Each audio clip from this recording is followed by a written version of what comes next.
Mitsuri Kanroji adalah salah satu karakter perempuan terkuat dalam anime Kimetsu no Yaiba. Dia memiliki gelar sebagai Hashira dengan pernapasan cinta. Sebagai seorang Hashira, dia memiliki karakter yang selalu ceria serta selalu menunjukkan sisi baik hatinya kepada siapapun. Dia juga karakter yang sangat dekat dengan Obanai Iguro. Terlepas dari sifatnya yang lembut dan seperti anak kecil, Mitsuri tidak akan menunjukkan belas kasihan saat dirinya berhadapan dengan iblis yang menjadi lawannya. Dan dia menunjukkan dedikasi yang besar sebagai anggota pemburu iblis. Selain itu, Mitsuri juga mempunyai senjata unik berupa pedang panjang yang sangat lentur seperti cambuk. Yang mana pedang ini hanya bisa digunakan pada dirinya karena dia dikenal sebagai Hashira yang memiliki tingkat fleksibilitas dan kelincahan yang luar biasa. Di video kali ini, kita akan membahas tentang kisah singkat perjalanan hidup Hashira cinta Mitsuri Kanroji. Tapi sebelum kita lanjut ke videonya, ada baiknya kalian subscribe dan nyalakan tombol notifikasinya agar kalian tidak ketinggalan video terbaru dari kami.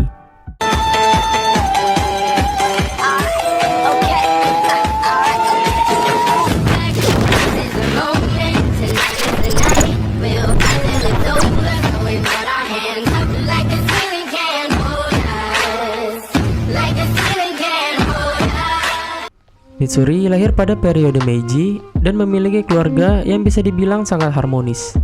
Kehidupan Mitsuri sangatlah bahagia. Dia sering menghabiskan waktunya untuk bermain dengan keluarganya. Dia juga diberkati kekuatan berupa otot-otot yang 8 kali lebih padat dari manusia biasa, yang mana pada usia 14 bulan, dia dapat mengangkat batu seberat 15 kg. Tentu saja hal itu membuat Mitsuri terlihat seperti anak ajaib. Sejak masih kecil, Mitsuri mempunyai nafsu makan yang sangat besar. Bahkan, dia mampu menghabiskan satu tumpuk besar kue mochi sakura sendirian. Dan karena hal itulah yang membuat rambut Mitsuri berubah dari warna hitam menjadi warna pink seperti sekarang. Tidak hanya itu, Mitsuri juga mampu mengalahkan seorang pesumo dengan sangat mudah saat beradu panco.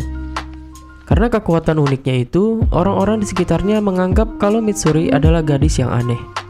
Saat beranjak dewasa, Mitsuri sadar kalau dia tidak terlihat seperti gadis normal pada umumnya. Di usianya yang berumur 17 tahun, Mitsuri bertemu dengan seorang pria yang akan menikahinya. Tetapi saat bertemu, pria itu malah ingin menjauh dari Mitsuri karena penampilan Mitsuri yang aneh dan menolak untuk menikahinya. Setelah penolakan itu, dia merasa sangat sedih. Dia kemudian mewarnai rambutnya menjadi warna hitam dan berpura-pura lemah serta memaksa dirinya untuk makan dalam jumlah yang normal agar terlihat seperti gadis-gadis normal pada umumnya. Tak lama setelah melakukan penyesuaian pada penampilan fisiknya, Mitsuri didekati oleh seorang pria. Namun, kali ini dia menjadi ragu apakah dengan berpura-pura menjadi orang yang berbeda bisa memperbaiki kisah cintanya atau tidak. Dengan keraguannya itu, akhirnya Mitsuri sadar kalau menjadi diri sendiri itu jauh lebih baik. Setelah lelah dengan segala urusan percintaannya, suatu hari Mitsuri Kanroji bertemu dengan Kagaya Ubayashiki dan memutuskan untuk menjadi anggota pemburu iblis dengan tujuan menemukan suami yang cocok yang lebih kuat darinya. Karena pertemuan ini, dia akhirnya bergabung dengan pasukan pemburu iblis dan menggunakan kemampuan uniknya itu. Setelah bergabung dengan pasukan pemburu iblis, Mitsuri dilatih oleh Rengoku Kyojuro yang pada saat itu Rengoku merupakan anak dari seorang Hashira api bernama Rengoku Shinjuro. Selang beberapa waktu setelah dilatih dengan keras oleh Kyojuro, tibalah di hari terakhir pelatihan keras Rengoku kepada Mitsuri. Pada saat hari terakhir latihannya, Mitsuri diajak beradu pedang dengan Rengoku, yang mana tidak ada pemenang dalam adu pedang tersebut, karena Mitsuri sudah tidak tahan dengan rasa laparnya. Kemudian, adik dari Rengoku yang bernama Rengoku Senjuro membawakan camilan kesukaan Mitsuri dan juga Rengoku. Mereka pun akhirnya makan bersama setelah latihan. Pada akhirnya, setelah memakan cemilan tersebut, Rengoku memberikan seragam pemburu iblis kepada Mitsuri, dan hal itu menandakan bahwa Mitsuri telah lulus menjadi seorang pemburu iblis. Setelah menjadi pemburu iblis, Mitsuri mendapatkan misi pertamanya bersama Rengoku, yang pada saat itu mereka mendapatkan misi dari Kagaya Ubayashiki untuk membasmi iblis yang muncul di pusat kota. Dan kebetulan iblis tersebut merupakan salah satu dari 12 iblis bulan. Misi tersebut sebenarnya diperuntukkan kepada Rengoku sebagai syarat untuk menjadi Hashira api menggantikan ayahnya. Setelah bertarung dengan cukup intens, Rengoku dan Mitsuri berhasil mengalahkan iblis tersebut dan pada akhirnya Rengoku dilantik menjadi Hashira api. Setelah kejadian itu, Mitsuri terus aktif menjadi pemburu iblis di bawah komando Rengoku. Mitsuri juga mendapatkan gelar Hashiranya beberapa bulan setelah Kyojuro menjadi Hashira. Setelah menjadi seorang Hashira, ternyata dia disukai oleh salah satu Hashira lain bernama Obanai Iguro. Obanai ternyata mempunyai perasaan lebih terhadap Mitsuri. Tidak jarang mereka saling bertukar surat dan menghabiskan waktu bersama. Bahkan, Obanai memberikan Mitsuri sebuah hadiah berupa kaos kaki berwarna hijau. Di animenya, kita pertama kali dikenalkan pada Mitsuri saat Tanjiro dibawa ke hadapan para Hashira. Sifatnya yang murah senyum dan periang sangatlah cocok untuknya mendapat gelar sebagai Hashira cinta. Dia bahkan tidak sanggup menahan tawanya saat Tanjiro berhasil menyerang Sanemi dengan kepalanya. Lalu pada arc Desa Penempa Pedang, kita kembali diperlihatkan Mitsuri. Pada saat itu, Mitsuri yang sedang berada di pemandian air panas bertemu dengan Tanjiro yang sedang mencari orang untuk membuatkan pedang miliknya. Setelah itu mereka berdua pun ngobrol tentang gengnya sambil menyantap makan malam bersama, dan Mitsuri juga terlihat sangat menyukai Nezuko. Pada suatu kesempatan, Tanjiro bertanya apa tujuan Mitsuri menjadi seorang pemburu iblis. Mitsuri lalu menjawab karena dia ingin menemukan seorang lelaki yang lebih kuat dari dirinya agar bisa menikahinya. Lalu Mitsuri pun pergi untuk mengambil pedangnya yang sudah selesai diperbaiki. Ketika desa diserang oleh iblis bulan atas 4 dan 5, Mitsuri dengan cepat kembali ke desa penempa pedang. Dia berlari menuju rumah-rumah utama di mana para penduduk desa diserang oleh iblis mutan buatan Gyoko. Mitsuri bisa dengan cepat menghabisi para iblis itu sendirian dan menyelamatkan para penduduk desa.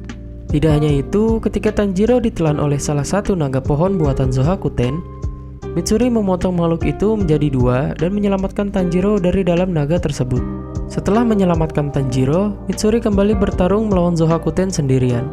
Di sini kita diperlihatkan beberapa jurus pedang milik Mitsuri yang sangat luar biasa. Terlihat badannya yang lentur dan lincah dapat dengan mudah menghindar dari serangan-serangan yang diberikan oleh Zohakuten. Walaupun begitu, Mitsuri tetap saja berhasil terkena serangan dari Zohakuten yang membuatnya tak sadarkan diri untuk sementara. Tanjiro, Nezuko, dan Ginya akhirnya bergerak menyelamatkan Mitsuri yang pingsan. Zohakuten kemudian memberikan serangan sambaran petir kepada mereka, tapi untungnya Mitsuri kembali sadar dan berhasil menepis serangan tersebut. Mitsuri merasa terharu karena ternyata masih banyak orang yang memperdulikannya. Dia pun berjanji akan melindungi mereka semua. Saat mulai memasuki mode seriusnya, Mitsuri berhasil membangkitkan tanda kutukan pemburu iblisnya.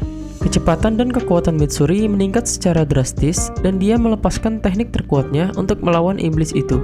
Singkat cerita, setelah Tanjiro berhasil membunuh tubuh asli Hatengu, tubuh Zohakuten pun ikut lenyap. Mitsuri yang sudah pasrah kalau dirinya akan mati, merasa senang karena dia akhirnya bisa selamat. Mitsuri kemudian segera berlari menghampiri Tanjiro dan kawan-kawan, lalu memeluk mereka semua. Setelah semua kejadian itu, Mitsuri dan yang lainnya kembali ke markas para pemburu iblis. Dia dan Muichiro hanya butuh waktu 2 hari untuk memulihkan staminanya kembali. Saat pelatihan Hashira dimulai, Mitsuri memberikan pelatihan tentang fleksibilitas dalam bertarung. Para pemburu iblis yang berlatih dengannya diberikan pakaian aneh sebagai seragam latihan. Setelah semua pelatihan itu, Mitsuri dan para Hashira yang lain mendapat kabar darurat dari Oyakata Sama yang mana pada saat itu Oyakata Sama sedang berhadapan dengan Muzan. Dengan cepat, mereka semua langsung menghampiri kediaman Oyakata Sama. Tapi semua itu sudah terlambat. Oyakata Sama bersama istri dan anaknya telah tewas akibat meledakan diri untuk melukai Muzan. Dan di saat Mitsuri dan para Hashira yang lain akan melancarkan serangannya, tiba-tiba Muzan mengeluarkan jurusnya berupa Kastil Infinity dan menjebak semua Hashira yang ada di sana. Di dalam Kastil Infinity, Mitsuri terjebak bersama Iguro. Mereka langsung dihadapkan oleh beberapa iblis yang kekuatannya sama dengan iblis bulan bawah. Tapi dengan mudah, Iguro berhasil membunuh para iblis tersebut.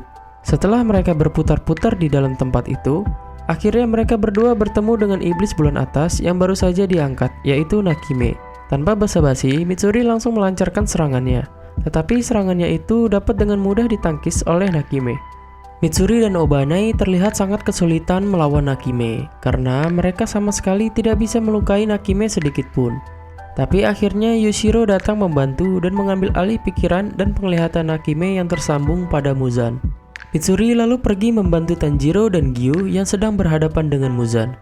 Dia memberikan serangan kejutan, tapi bisa dengan mudah Muzan menangkisnya. Hingga kastil itu pun hancur, Mitsuri bersama Gyu dan Obanai tetap melanjutkan pertarungannya. Di saat Mitsuri hampir terbunuh oleh serangan Muzan, Gyomei datang untuk menyelamatkannya. Tidak lama setelah itu, Mitsuri kembali bangkit. Dia berlari mencari celah untuk mengunci tangannya Muzan, tapi sayangnya Mitsuri harus terkena serangan fatal sehingga dia terluka sangat parah dan tidak bisa melanjutkan pertarungan. Saat Tanjiro berhasil memojokkan Muzan, tiba-tiba saja Mitsuri kembali bangkit dan berhasil memutuskan tangan Muzan dengan tangan kosong. Sayangnya Mitsuri juga harus kehilangan kedua tangannya karena terkena serangan Muzan. Pada akhirnya Muzan pun kalah terbakar oleh matahari. Selesai dari pertempuran berdarah itu, Mitsuri dihampiri oleh Obanai. Mereka pun mengingat masa lalu bersama saat pertama kali mereka bertemu. Mereka berjanji akan menikah jika mereka dilahirkan kembali sebagai manusia. Mitsuri akhirnya tewas di pelukan Obanai, dan kematian Mitsuri sekaligus menjadi akhir dari kisah perjalanan hidupnya di anime Kimetsu no Yaiba. Itu dia kisah singkat perjalanan hidup sang Hashira cinta Mitsuri Kanroji. Terima kasih telah menonton video ini. Jangan lupa subscribe, like, dan share ke teman-teman kalian.